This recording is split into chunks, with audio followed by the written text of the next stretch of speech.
Hey everybody, welcome back. If you're new here, hi, I'm Mercury. So today, it's just a walk and talk in the park. Still trying to get my steps in. I recently won a contest and I got like a Fitbit. Like, I'm just lucky like that. I don't know how these things happen.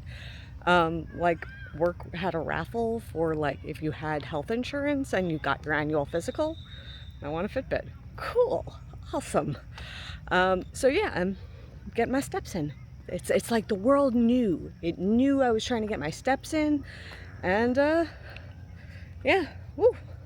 That's how things are working these days. So, oh, it's a nice night. It's a nice night. It's starting to get dark early.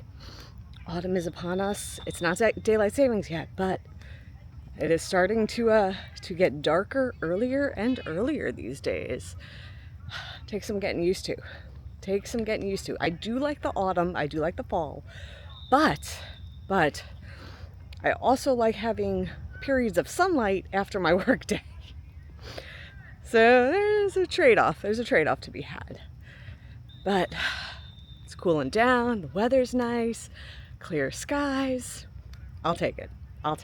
So what's going on? What's new? What have I been up to? Been kind of taking it easy, but yet also I've been plotting.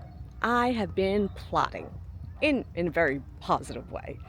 I have been shifting from things I want to do to, those things you always wanted to do, you should go do them, kind of a mentality. And I've booked a few things. I'm making a few dreams come true. So I'm so excited, my friends. I'm gonna have a European adventure. I have a trip booked. It's official, it's happening. I have a trip booked. I'm going to Paris, y'all. I'm gonna go and see Paris. I've wanted to do this since I was a kid. This has been definitely a long time coming, and I'm making it happen. I have wanted to go to Paris for, oh my gosh, I don't even remember how long, because it's been long. When you go to school in the States, like at least when I was a kid, you had to take a language. And when I was in school, most of my peers were taking Spanish because it's a very useful language to know. And I took French. In school. I struggled with it.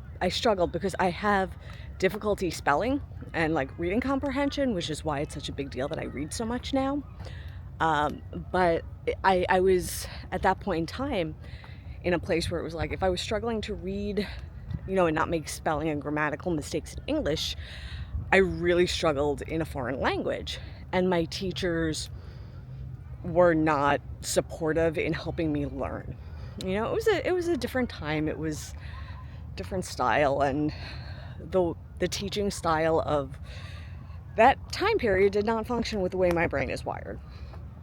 But all that to be said, I took French because I always wanted to see France.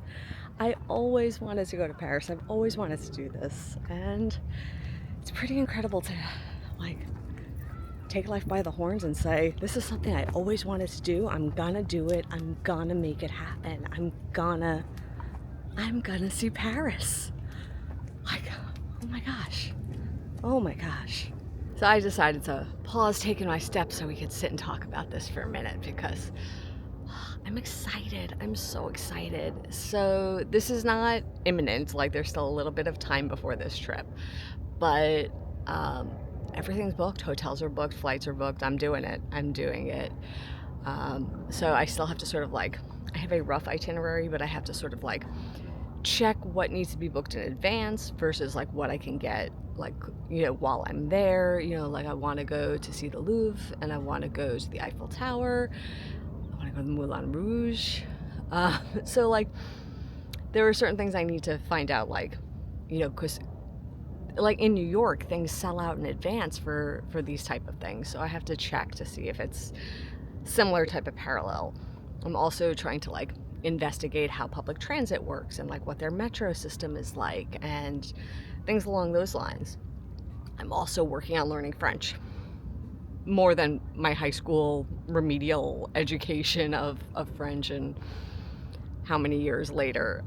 So I have Duolingo, and I'm trying to, enhance my linguistic skills. So far so good, and I have enough time that hopefully I'll be able to communicate. Um, I know a lot of European countries teach English in school, but I don't want to rely on other people in their native country to cater to my language. I want to try my best in being able to communicate in their native language. I feel like that is the respectful thing to do. So that is, I'm putting the work in. I'm trying to rewire my brain to learn foreign language and enhance my French linguistic abilities. So yeah, I'm doing it. I'm doing it. It's also putting me one step closer to another one of my goals, which is I want to see all of the Disney parks around the world. So this will take Disneyland Paris off the list. It'll leave Tokyo Disney, Tokyo Sea, Shanghai, and Hong Kong. So those are more difficult trips to plan, both in cost and language barriers for me. But they're on the list. They are things I want to do. So, we'll see what the future holds. But I do know the future holds Paris. And I can't even tell you how excited I am to just be able to go to the city and find a cafe and experience Paris. I want to find a little bookshop and come home with French poetry. I want to see new cultures and experience new things. I want to see everything this world has to offer and just take it all in and experience it. And gosh, I have so much appreciation for the differences and the similarities between us. And there's something that innate in me that has always drawn me to having this deep curiosity about Paris and wanting to go and visit. I can't quite articulate it. It's just like this feeling deep in there where it's just like you're drawn to a place, and it's, like I said, since high school I made this decision that it was someplace I needed to go. Why it's taken me 20 plus years to do this, I don't know. But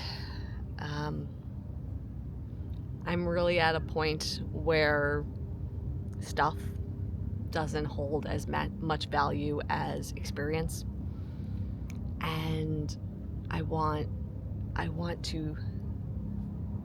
the experiences. I want to see what's out there. I want to try new things. I want to also do the things that I love and the comfort things, and find this balance between all of it. And it's so exciting to me. It's so exciting that this is an opportunity. This is something that I have the privilege to be able to do, and I am ecstatic that I get to do it.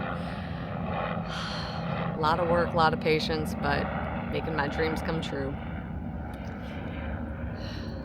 Okay, let's go back to getting our steps in. Let's keep walking. So what else has been going on? What else am I working on doing? I do have another Disney trip coming up. This one sooner rather than later. But this is going to be atypical for me. Meaning I don't have park tickets. I have a party ticket. So I will be in Magic Kingdom for a party, but not park tickets. Like, I'm not going all day. I'm just going for like one of the after hours parties.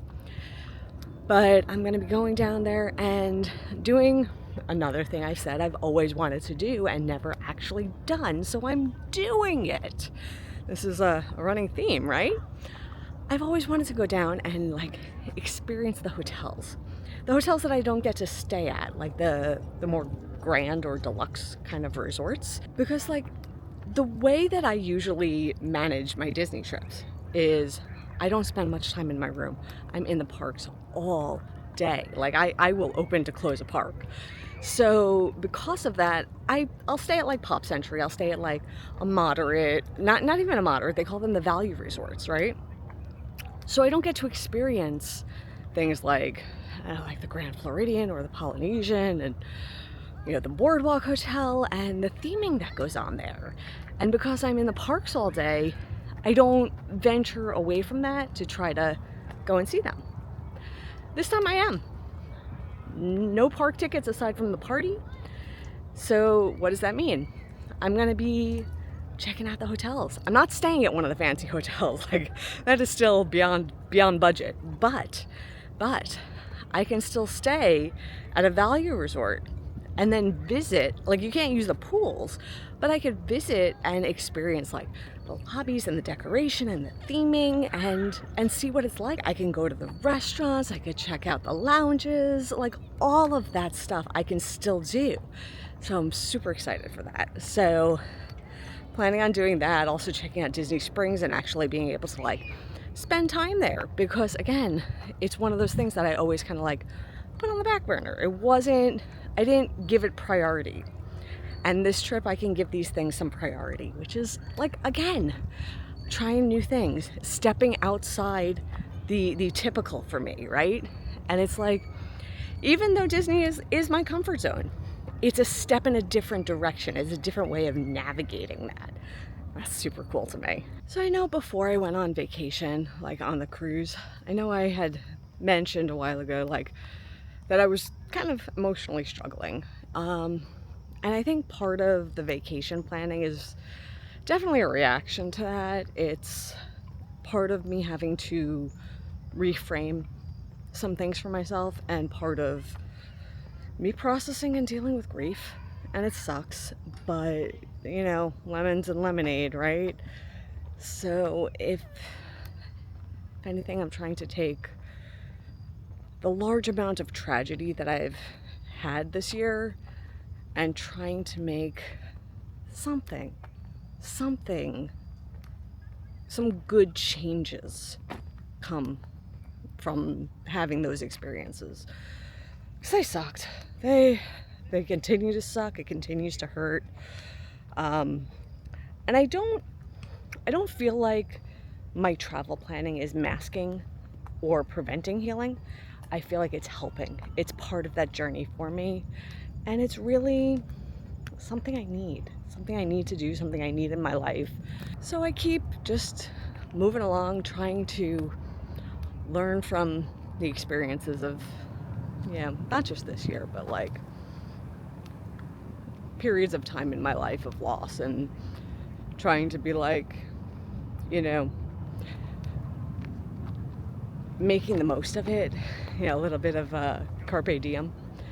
And just really, I want so much, but I want to make the most out of every opportunity that crosses my path. I want to, take advantage of experiences that, I have the opportunity to do. So that's the goal right now. The sun is starting to go down, so the park is gonna start to close. So I gotta wrap this up and finish up my steps. So I guess with that, I am done for the day. I'll see you all real soon. And until then, stay inspired by everyone. Take care.